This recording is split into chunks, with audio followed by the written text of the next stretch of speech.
তাড়াতাড়ি আয় ভাই, তোরা আমার সাক্ষী, তোদের ছাড়া তো আমি বিয়ে করতে পারবো না। কতক্ষণ লাগবে? কোথায় আছিস? বাবারে, বন্যা এখানে কতক্ষণ ধরে দাঁড়ায় আছে আমার সাথে। তোরা না আসলে আমরা বিয়ে করবো কিভাবে? তোরা তো আমাদের সাক্ষী। তাড়াতাড়ি আসতে বলো।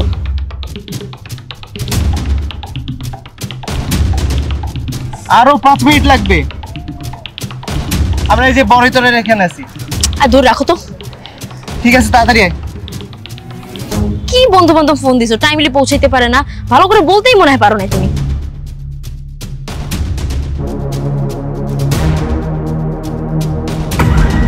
এই আমার ছোট বোন আসছে এদিকে। হ্যাঁ হ্যাঁ, ও যদি আমাকে এই অবস্থায় এখানে দেখে ফেলে তাহলে তো বুঝে যাবে। বাসায় গিয়ে বলে দিল তো আমি তোমাকে বিয়েটাই করতে পারবো না। জলদি চলো, আমরা জোন চেঞ্জ করি। চলো। আবার কি হলো? আরে কে পাইতে গেল এটা? তাও কি করছে? আপু, তুমি এখানে বউ সেজে, আর তোমার সাথে ছেলেটাকে?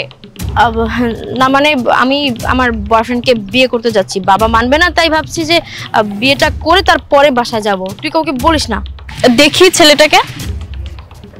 আপনি একটু এদিক। তুমি এখানে?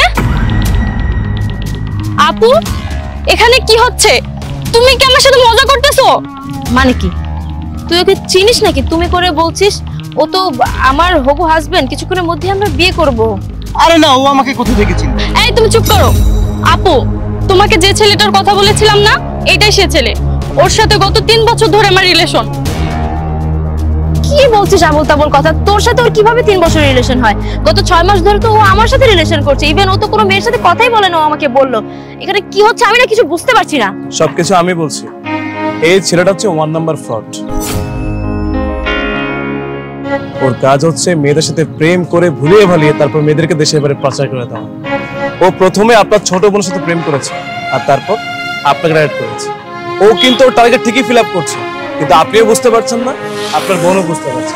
শুনুন বোন, আপনারা হচ্ছেন আমার বোনের মতো। আমি চাই না যে কোনো মেয়ের ক্ষতি হোক। আমি চাই আমাদের দেশে প্রত্যেকটা মেয়ে নিরাপদে থাকুক, ভালো ডিসিশন নিক। কিন্তু আপনি একটা ছেলেকে না চিনে 2 দিনের পরিচয় তাকে বিয়ে করতে চলে এসেছেন, এটা কি ঠিক? আপনার বাবা মা কত আশা করে আপনাকে বড় করেছে, পড়াশোনা করিয়েছে, মানুষের মতো মানুষ করছে, আর আপনারা একটা ছেলেকে না চিনে বিয়ের জন্য বাড়ি থেকে পালিয়ে আসছেন। কেন কেন আপনারা এই কাজটা করছেন? আপনার বোনের জীবন নষ্ট করেছে, এখন বাকি ছিল আপনার জীবনটা। এই ছেলেটা যে কাজটা করছে ওর কিন্তু কিছুই হচ্ছে না। ও দিনের পর দিন অনেক মেয়ের সাথে সেম কাজটাই করছে, কিন্তু কেউ ওকে কিছু করতে পারছে না। কারণ ও যে কাজগুলো করে সেই কাজগুলো বুঝে শুনে প্ল্যান মোতাবেকই করে। আজকেও জায়গা মতো পড়ে গিয়েছে, আজকেও তো রেহাই পাবে না। আর হ্যাঁ, হয়তো আপনারা আমাকে চেনেন না, কিন্তু আপনাদের দুজনকে আমি চিনি। আমি এলাকায় থাকি, আমি একজন পলিটিক্যাল পার্সন, আর আমার পলিটিক্সের জায়গা থেকে আপনাদের নিরাপত্তা হচ্ছে আমার দায়িত্ব।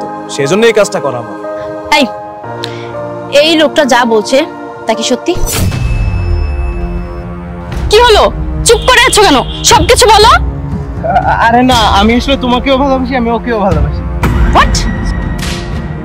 তুই সব আবোল-তাবোল কথা বলছে, এটা হয় নাকি? একটা ছেলে দুইজনকে কি করে ভালোবাসে, তাও আবার 2 বোনকে? তার মানে এই লোকটা যা বলছে সবকিছু সত্যি। তুই আমাদের দুজনের সাথে চিট করছিস, তাই না? একসাথে ডাবল ডেট করছিস। না, ডাবল ডেট না, এটা তো হবে ইনফিনিটি, অগণিত। তুই তো অগণিত মেয়েদের জীবন নষ্ট করেছিস। এই ভাবে তো সবকিছু সত্যি কথাই বলো, সেটা তো তোর মুখ দেখেই বোঝা যাচ্ছে। পাটপার জানা কোথাকার, তোকে তো পুলিশে দেওয়া উচিত। তুমি এটা কিভাবে পারলা? আমি তো তোমাকে অনেক ভালোবাসতাম। তুমি তো আমার জীবনটা নষ্ট করে দিয়েছো। আমার জীবনটা নষ্ট করলে তারপর তুমি আমার আপু জীবনটা নষ্ট করতে যাচ্ছ। ভাইয়া, আপনাকে অসংখ্য ধন্যবাদ। আপনি সময় মতো এসে যদি সবটা না বলতেন তাহলে আমাদের 2 বোনের জীবনটা নষ্ট হয়ে যেত। আপনাকে অসংখ্য ধন্যবাদ ভাইয়া, আমাদের হেল্প করার জন্য। আরে আপু, ধন্যবাদের কিছু নেই, আপনি আমার বোনের মতোই। আজকে যদি আমার বোনের সাথে কেউ এই কাজটা করতো, আমি ঠিক সেম কাজটাই করতাম। আর আমি আপনাদের যে হেল্পটা করেছি সেটা আমি আমার দায়িত্বের জায়গা থেকে করেছি। আমি যেহেতু পলিটিক্স করি, আমার রাজনীতি আমাকে শিখিয়েছে মেয়েদের নিরাপত্তার কথা, আর সেই দিক চিন্তা করে আমি এই কাজটা করেছি।